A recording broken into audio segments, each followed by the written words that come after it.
Indiana's Lieutenant Governor Suzanne Crouch's political career began as Vanderburgh County Auditor. Next, she was Vanderburgh County Commissioner, and then a member of the House of Representatives for District 78, and then State Auditor. Crouch's current initiative as Lieutenant Governor is heading the rural broadband effort. Indiana's Lieutenant Governor is our guest next on Newsmakers, presented by WNIN and the Evansville Courier and Press.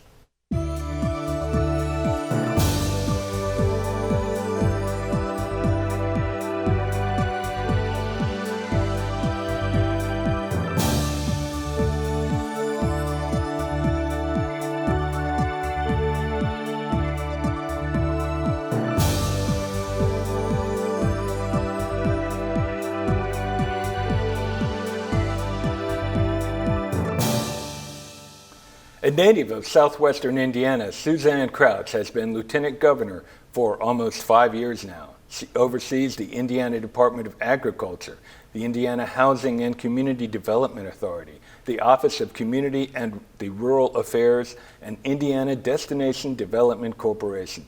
Welcome to the show, Lieutenant Governor Crouch. Thank you, Tom.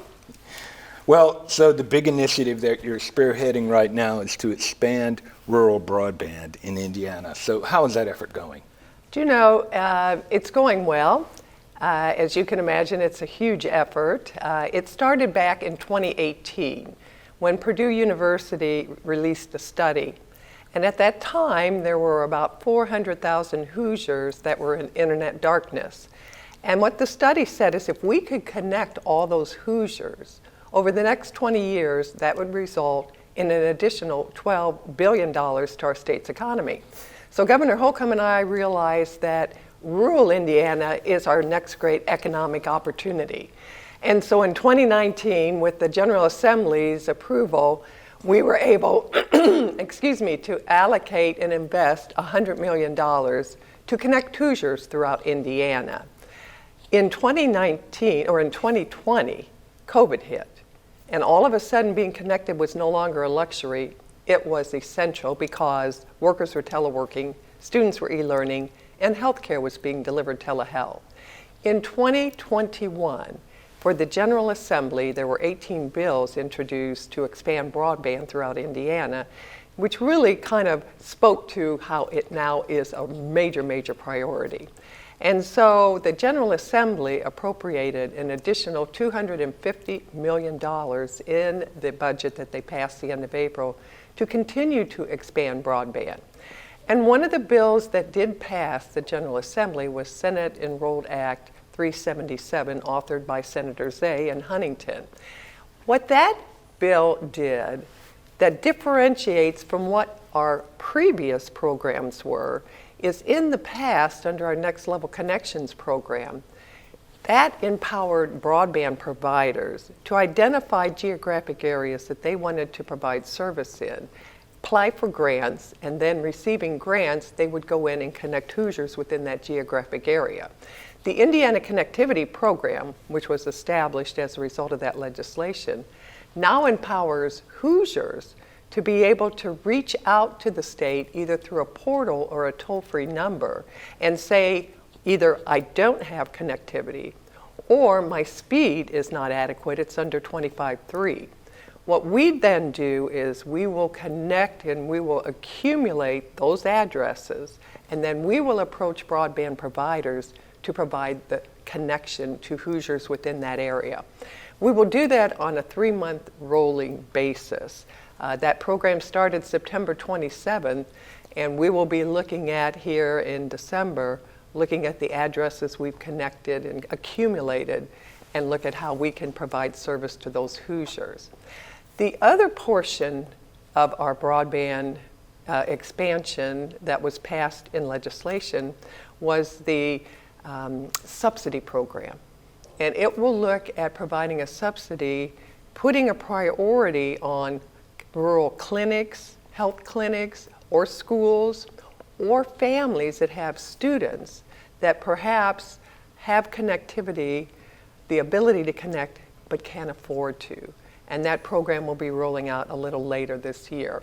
So we continue to engage. We continue to look at how we can expand broadband because it is extremely important, not just to our economic development, Tom, but to the quality of life that Hoosiers enjoy. And because of COVID, we're seeing more and more workers working from home.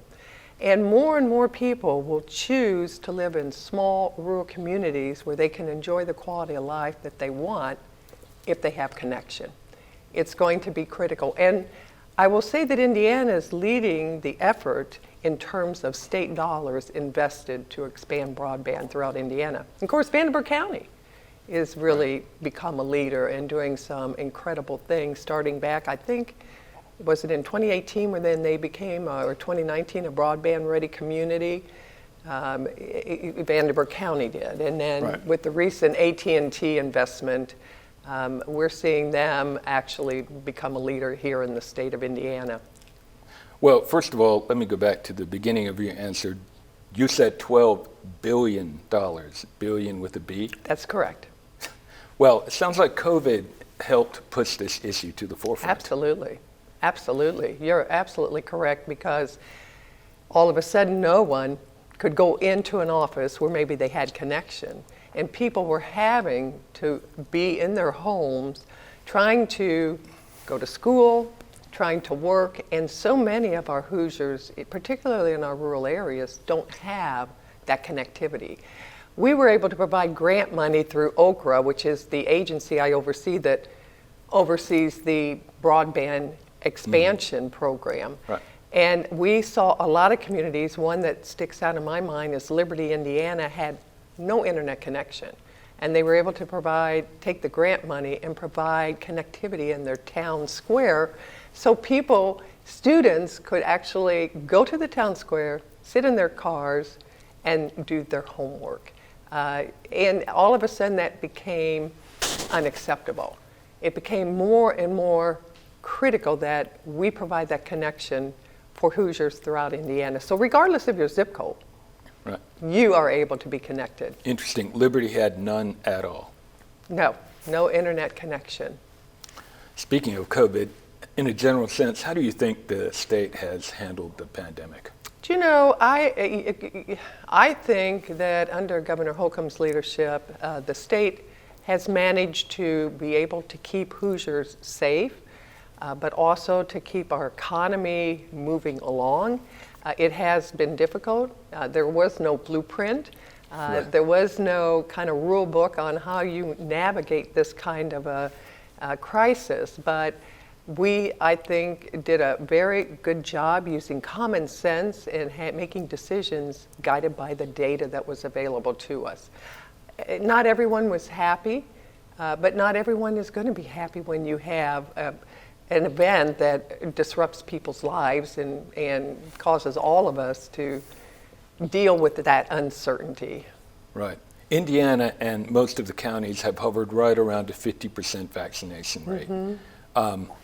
What would you say to anyone who is still undecided or won't get vaccinated? What would be your message to them? And actually I think where the state is at 50%, you're absolutely right. Vanderbilt County is around 52, and I think Warwick is 58%, which is the fifth highest in the state. But to your point, there are a lot of Hoosiers that are not vaccinated. I think it's because this issue I've never seen an issue in recent times that has become so politicized and so polarizing. I did get the vaccine. I've gotten my booster. It was a personal decision that I made, and it is a personal decision that Hoosiers have to make. I would say look at the data, look at the evidence, and make that decision for yourself. But certainly for me, and for my loved ones, we chose to be vaccinated. In your opinion, how did this thing get political? It seems like our country has, Tom, and you probably know this as well as anyone, our country has seemed to become more polarized over the years, and this particular crisis that really disrupted people's lives and provided a lot of uncertainty became part of that polarization and then politicization. And it's unfortunate, but seems to be the environment we live in. I think what we all have to do is we have to be respectful of each other, but we have to, we have to make the decisions that are right for us, and those of us in positions of, office have to make decisions for other people that we think are the best for them. Well, as you know, kids 5 to 11 are now eligible to be vaccinated against COVID-19. How do you see that going in Indiana? I think we have some 200,000 vaccines that will be available, and I expect that we will see the the vaccination among our young people probably follow the same trend as we've seen among our adults. But that option is available for parents now, that if they choose to, they can get their children vaccinated just as they did. Well, the governor has just extended the COVID-19 executive orders through November. What exactly was extended? Some of the health care provisions were extended, and also by extending that emergency order, it allows us to receive some of that federal assistance and allows us the flexibility to be able to operate and to be a little more flexible, I would say, in terms of how we deal with some of the situations. But it has been extended for another 30 days. I don't see it going on too terribly much longer. Well, and that leads to my next question. Is it time, or when will it be time to stop extending Indiana's public health emergency? Yes, well, we have seen in August, we saw 3,000 cases of COVID, and now we're down to 1,000. And so what we know is that the crisis, the health crisis, seems to be diminishing.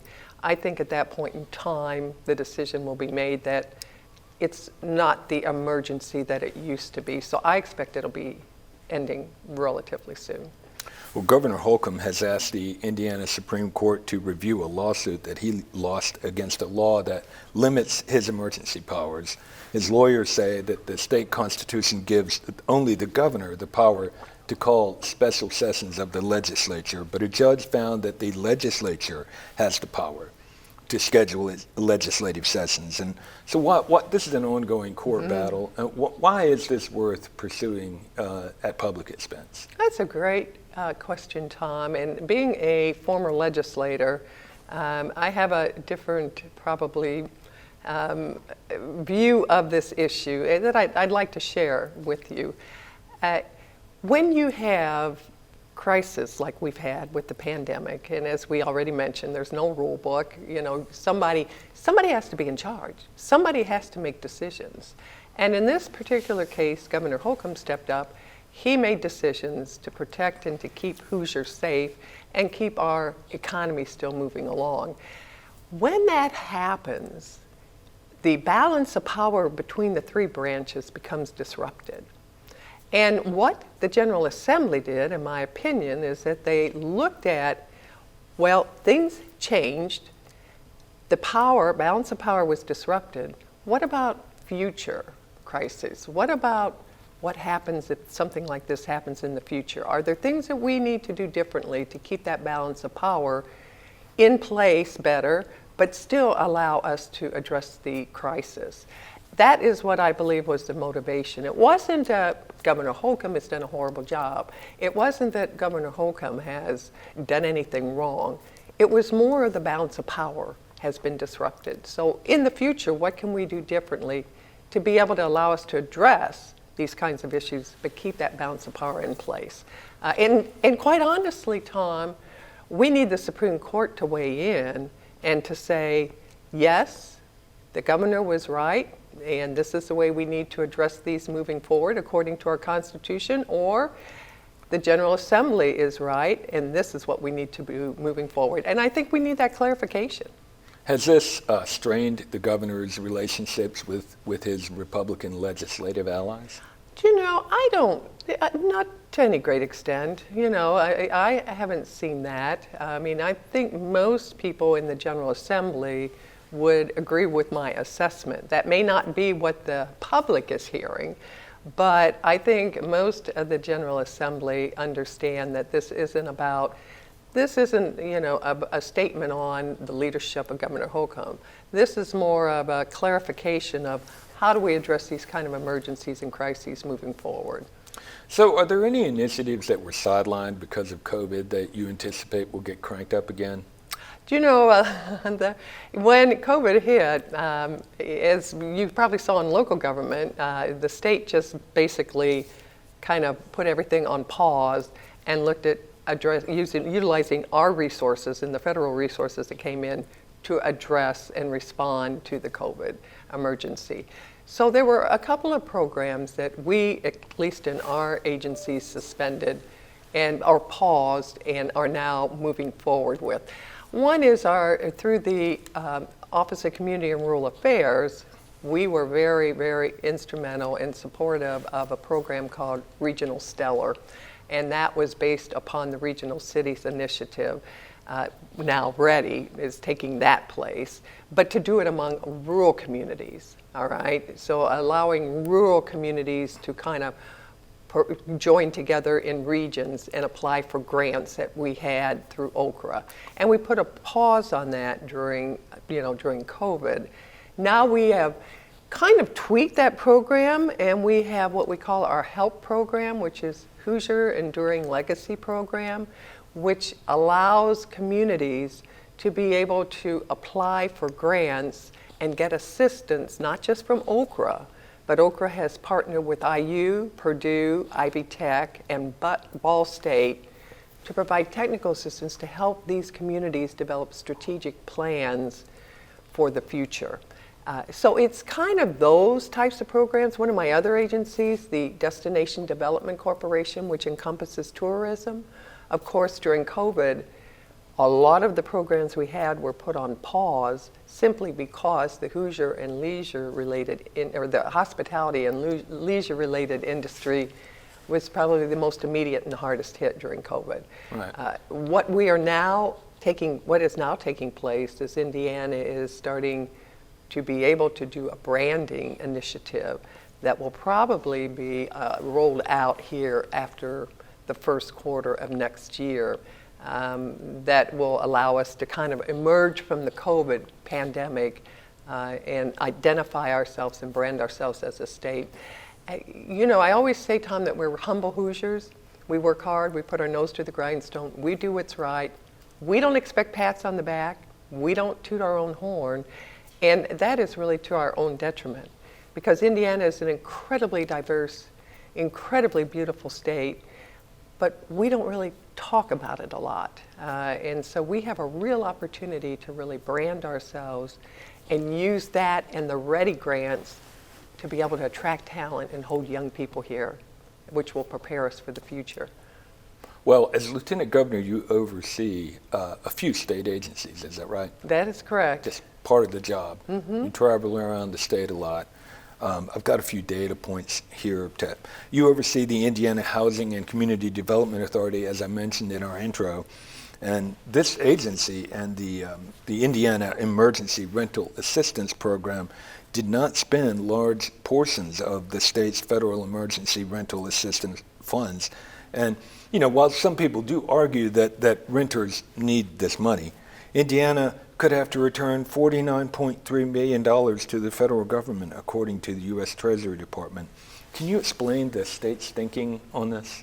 Well, one of the things that probably differentiates Indiana from other states is we have a pretty intense process and a pretty transparent but very accountable process for our money, because what we want to do is to be sure that we don't have fraud within the process. We have dispersed 65% of our rental assistance money, which is what the Treasury has asked and required.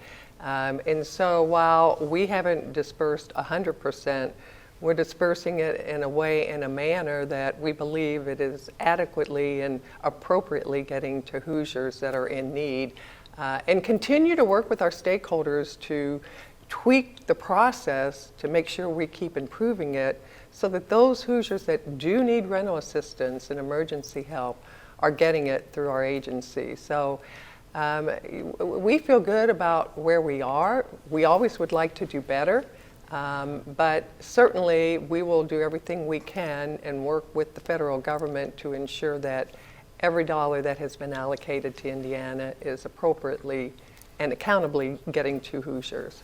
Well, $49 million is a lot of money.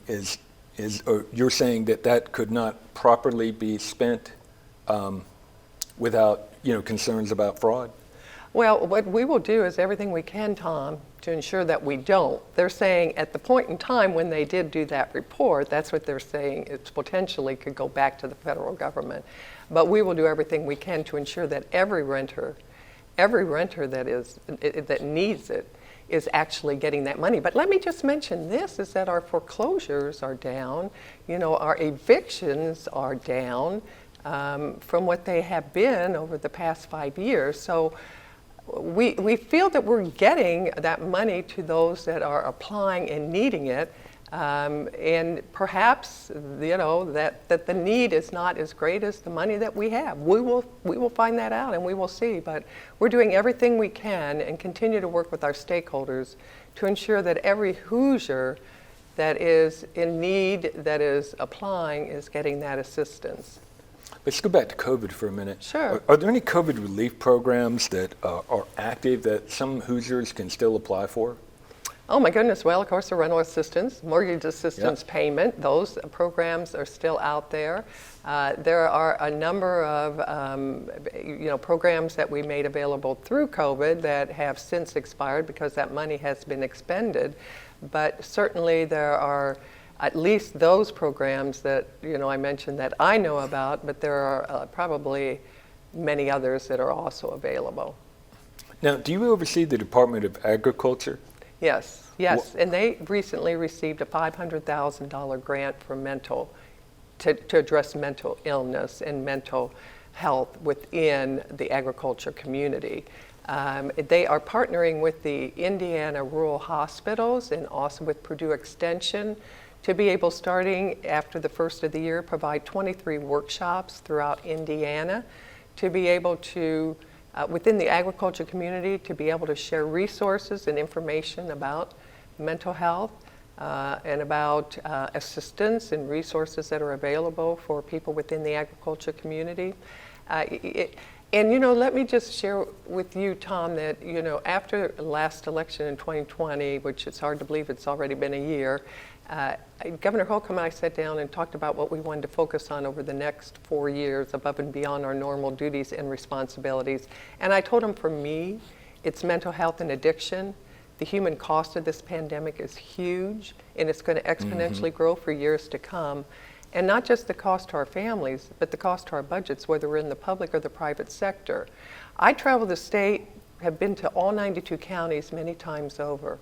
And when I talk to school superintendents, counselors, Boy Scout leaders, Girl Scout leaders, anyone that deals with young people, they will share that the amount of panic, anxiety, depression, suicide ideation, acting on suicide, and self-harm are greater than they've ever seen among our young people. And that's the future of Indiana. Before COVID, 1 out of 5 Hoosiers struggled with mental illness or addiction.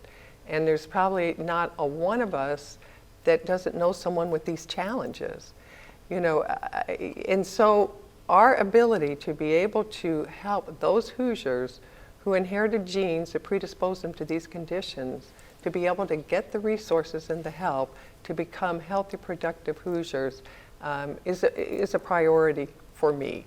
And so the General Assembly also believes it's a priority because they appropriated $100 million for mental health in this last budget. And what I am currently in the process of doing is forming a public-private partnership that I will be co-chairing with someone from the private sector to be able to engage the private sector in mental health initiatives and to be able to come alongside what the government is doing to be able to provide more resources and support for those Hoosiers that are struggling. Well, we've got about 2 minutes left, and I've got 2 questions. Okay. What do you think the big issues will be in next year's elections? Next year's elections, oh my, well, it's an eternity between now and then. If Yeah. we can look at Virginia's election as maybe a bellwether and an indicator of what we may be, some of the issues that we may be dealing with. I think parents' choices in education was a big issue in the Virginia election. And I think always the economy, but I think education has become a bigger issue.